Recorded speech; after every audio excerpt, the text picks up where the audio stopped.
नमस्ते। आज हम एक ऐसी क्लासिक कहानी की दुनिया में चलेंगे जो हमें सोचने पर मजबूर कर देती है कि महत्वाकांक्षा, पैसा और किसी इंसान की असली कीमत आखिर होती क्या है। और यही सवाल कहानी के हीरो पिप की पूरी जिंदगी को पलट कर रख देता है। तो चलिए शुरू करते हैं पिप का ये सफर। तो कहानी की शुरुआत होती है इंग्लैंड के एक बिल्कुल सुनसान, धुंध से भरे इलाके से। एक दलदली इलाका है। यहीं पर एक छोटा सा अनाथ लड़का रहता है। नाम है पिप। और उसकी जिंदगी कह सकते हैं काफी मुश्किलों भरी है। और फिर एक दिन पिप की जिंदगी में मानो भूचाल ही आ जाता है। उसका सामना होता है जेल से भागे एक कैदी से।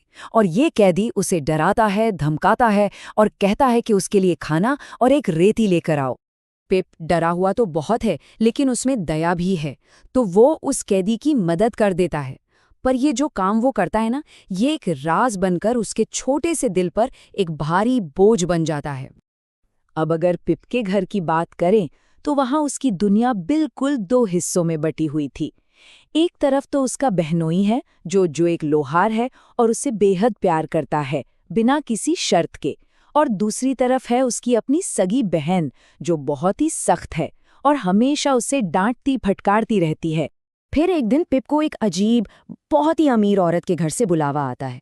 ये बुलावा उसे एक ऐसी दुनिया में ले जाता है जिसकी उसने कभी कल्पना भी नहीं की थी। और यहीं पर उसे पहली बार एक ऐसी फीलिंग होती है जो उसने आज तक महसूस नहीं की थी, और वो थी शर्म। उस घर का नाम है सैटिस हाउस।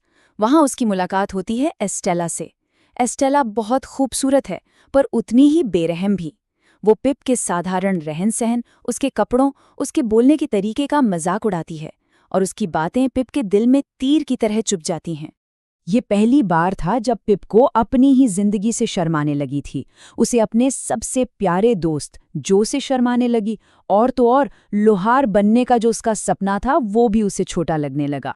और इसी दर्दनाक एहसास से जन्म होता है एक नई जिद का, एक नई महत्वाकांक्षा का। पिप अब ठान लेता है कि वो इस साधारण जिंदगी को पीछे छोड़ेगा। वो असाधारण बनेगा, एक जेंटलमैन बनेगा, एस्टेला के काबिल बनेगा। अब कई साल बीत जाते हैं। पिप अब बड़ा हो गया है और जो कि लोहार की भट्टी पर काम सीख रहा है। उसकी जिंदगी एक ढर्रे पर चल रही है। और तभी अचानक एक ऐसी चौंकाने वाली खबर आती है जो उसकी किस्मत हमेशा के लिए बदलने वाली है। एक वकील आता है जिसका नाम है जैगर्स, और वो बताता है कि पिप की किस्मत चमक गई है। उसे एक बहुत बड़ी दौलत मिलने वाली है एक गुमनाम मददगार की तरफ से, और अब उसे एक जेंटलमैन की तरह पाला पोसा जाएगा। लेकिन हाँ, ये सब इतना आसान नहीं है।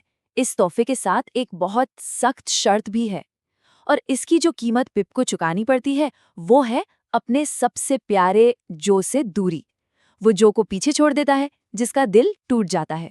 तो पिप लंदन चला जाता है। वहां वो एक जेंटलमैन वाली जिंदगी जीता है, खूब पैसे उड़ाता है, कर्ज में डूब जाता है, और हाँ, थोड़ा घमंडी भी हो जाता है। उसे लगता है कि ये सब कुछ मिस हैविशम कर रही है ताकि वो एस्टेला से शादी कर सके। फिर एक दिन, एक अंधेरी तूफानी रात में पिप के दरवाजे पर एक ऐसा मेहमान दस्तक देता है जो उसके अतीत से लौट कर आया है। और ये मेहमान पिप की इस नई जिंदगी की पूरी नींव हिलाकर रख देने वाला है।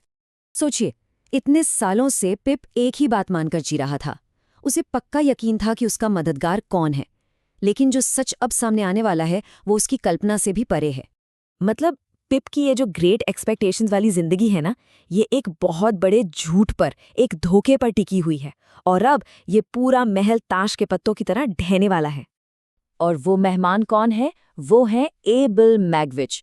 जी हाँ, वही कैदी जिसकी सालों पहले पिप ने दलदल में मदद की थी। मैग्विच बताता है कि उसी ने अपनी पूरी जिंदगी की कमाई लगाकर दूर से ही पिप को एक जेंटलमैन बनाया है। ये सुनकर पिप को खुशी नहीं होती, बिल्कुल नहीं। उसका दिल डर और नफरत से भर जाता है। उसकी शान और शौकत, उसका जेंटलमैन बनना, ये सब एक ऐसे अपराधी की बदौलत है जिसे समाज घृणा की नजर से देखता है। उसकी पूरी दुनिया ही मानो ढह जाती है। अब इस भयानक सच का सामना करने के बाद पिप को पहली बार ये सोचना पड़ता है कि आखिर एक जेंटलमैन या एक अच्छा इंसान होने का असली मतलब क्या है। धीरे धीरे जैसे जैसे वो मैगविच को पुलिस से छुपाने में मदद करता है, पिप की नफरत पिघलने लगती है। उसे उस अपराधी के पीछे एक ऐसा इंसान नजर आता है जिसने सिर्फ एक छोटी सी मदद के बदले में अपनी पूरी जिंदगी उसके लिए कुर्बान कर दी। और यहीं उसे असली सबक मिलता है। पिप को यह एहसास होता है कि उसकी जिंदगी में असली जेंटलमैन वो नहीं थे जिनके पास पैसा या रुतबा था। असली जेंटलमैन तो जो और मैगविच जैसे लोग थे, जिनके पास ईमानदारी, वफादारी और प्यार करने वाला दिल था। आखिर में जब पिप अपनी सारी दौलत खो देता है तो वो वापस वहीं लौटता है जहां से उसने शुरुआत की थी, जो कि भट्टी पर। और अब जाकर उसे उस सादगी और अच्छाई की असली कीमत समझ आती है जिसे वो कभी पीछे छोड़ आया था। तो ये कहानी आखिर में हमारे लिए एक बड़ा सवाल छोड़ जाती है। क्या ये बड़ी उम्मीदें, ये महत्वाकांक्षाएं एक तोहफा हैं या एक अभिशाप? क्या अपनी जड़ों को, अपने रिश्तों को दांव पर लगाकर कुछ बड़ा हासिल करना वाकई में सही है?